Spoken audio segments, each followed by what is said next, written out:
नमस्कार. आमच्या वेळी असं होतंच्या भागात बाबांच्या आणि माझ्या काही खरबरीत गोष्टी सांगायच्यात असं मी म्हटलं होतं ना. त्यातलीच अजून एक अशी पण विचार करायला लावणारी अशी गोष्ट आहे बरं का. मी ललित कला केंद्रामध्ये 88-89 त्या सालात मी डिग्री घेत होते BAची, पण व्हायलिनमध्ये. पण मी नाटकातच कामं खूप जास्त करायची. त्या वर्षी तर 88-89मध्ये तर असं झालं होतं की मला वक्तृत्व म्हणा, कथाकथन म्हणा, अशी एकदम 5 बक्षिसं मिळाली होती. आणि मुंबईहून प्रसिद्ध दिग्दर्शक शेखर कपूरजी आम्हाला बक्षिसं द्यायला म्हणून आले होते.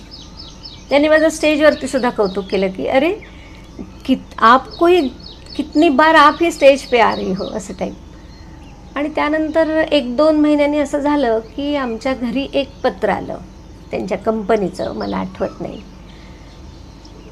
की तुम्ही चित्रपटात काम करण्यासाठी उत्सुक असाल तर तुम्ही मुंबईला या ठिकाणी या.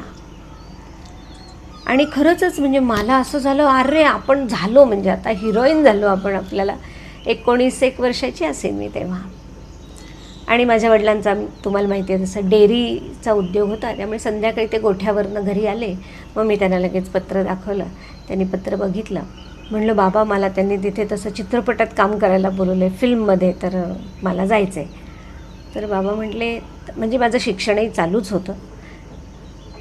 ते म्हणले हे खूप चांगलं आहे, पण ह्याच्यामध्ये खूप अभ्यास आणि खूप विचार करावा लागतो, खूप पुस्तकं वाचावी लागतात. आणि एकच सांगतो म्हणले, प्रत्येक बुटकी आणि घारी मुलगी ही भक्ती बर्वे होत नसते.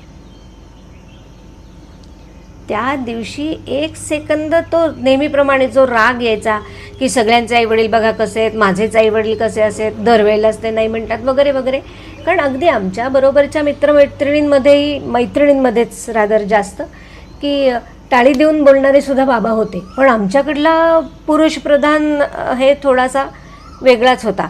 म्हणजे बाबा, काका, धाकटा काका थोडेसे जास्त कडक होते असं. आणि त्यामुळे तो विषय तिथेच नेहमीप्रमाणे बाबांनी नाही म्हणलं अशा याच्यावरती तो संपला.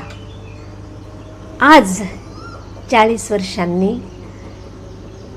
मी जेव्हा ह्या सगळ्या गोष्टी ऐकते, वाचते, मी खरंच सांगते, आपल्या आईवडिलांना आपली कुवत, आपण पुढील 10 वर्षात साधारण काय करू शकू हे माहीत असतं जर पहिलीपासून माझ्या आईने जसा अभ्यास घेतला, माझ्या बाबांनी जशी गणितं सोडवून घेतली, किंवा आपल्या प्रत्येक गोष्टीत आपल्याला आपल्या आईवडिलांना विचारून करण्याची जी सवय लावली ना, ती अत्यंत महत्त्वाची आहे. माझं असं अजिबात म्हणणं नाही की म्हणजे तुम्हाला स्वतंत्र विचार नव्हते का, होते, पण आमच्याकडे आईवडिलांना विचारून त्यांच्या विचारांना प्राधान्य देण्याची पद्धत होती. तुम्हाला विचार असतातच म्हणून तर तुम्ही प्रश्न विचारता, पण प्राधान्य द्यायचं. आज नामांकित कंपन्यांमधला जोही काही गोंधळ, त्याच्यामध्ये मुलगा असो मुलगी असो, हो, आपली कुवत नसताना, आपले शेजारपाजार गेले म्हणून, आपल्याला गावातनं बाहेर जायचं आहे म्हणून, कुठेतरी काहीतरी शिक्षणाला दुसरा कुठलाही विचार केलेला नाही म्हणून, ऑप्शन खूप आहेत पण विचार केलेला नाही म्हणून आपल्या मैत्रिणींनी केलं तेच आपण केलं. पण आपल्याला ते जमलं का? आपल्याला ते काम करायला आवडतं का? आपण लोकांसाठी काम कष्टाने आपलं समजून करू शकतो का? आणि आपल्याला पुढे जाण्यासाठी आपल्याच कुवतीने आपण पुढे जाऊ शकतो का? या सगळ्याचा विचार जर झाला नाही तर मुलगीच असं नाही, मुलगासुद्धा कुणीतरी विनासायास काहीही काम न करताना 2 पैशाचं आमिष देऊन आपल्या मुलामुलींना पुढे जाण्यासाठी प्रवृत्त करतो. त्याच्यासाठी वेगळ्या वेगळ्या कधीतरी चुकीच्या मार्गांचा अवलंब आपली मुलं मुली करतात. हे किती गैर आहे.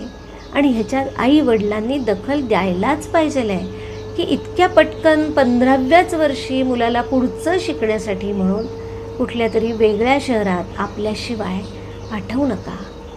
मी तुम्हाला कळकळीने सांगते, आपल्याच शहरात खूप गोष्टी आहेत, त्याच्यावरती काम करायला लावा मुलांना, तर त्यांना यश त्यांच्या घरात असेल. खरंच सांगते कळकळीने. माझ्या बाबांचा हा प्रसंग मला वारंवार आठवला म्हणून मी आज शेअर केला. त्यांनी मला काय सांगितलं, प्रत्येक बुटकी आणि घारी मुलगी ही भक्तीबर्वे होत नसते. आणि खरंच आहे, मला ते इतकं मनापासून पटलं. कारण कॉलेजमध्ये दिलेलं नाटक करणं एवढंच माझं काम होतं. मी त्याच्यावर विचार करत होते का? मी कधी त्याच्या अनुषंगाने जयवंत दळवी, विजया मेहता असं काही त्याचा अभ्यास केला होता का? नव्हता केला. मी सांगते तुम्हाला, मला फक्त नाटकात काम करायला मिळालं, मला आनंद झाला. लगेच मला कोणीतरी विचारलं, लगेच मी हुरळून जाऊन त्यांना विचारायला आले, पण त्यांनी मला नाही म्हटलं. या नाही म्हणण्याची ताकद खूप मोठी आहे, जी मला माझं आयुष्य समृद्ध करून गेली. नमस्कार.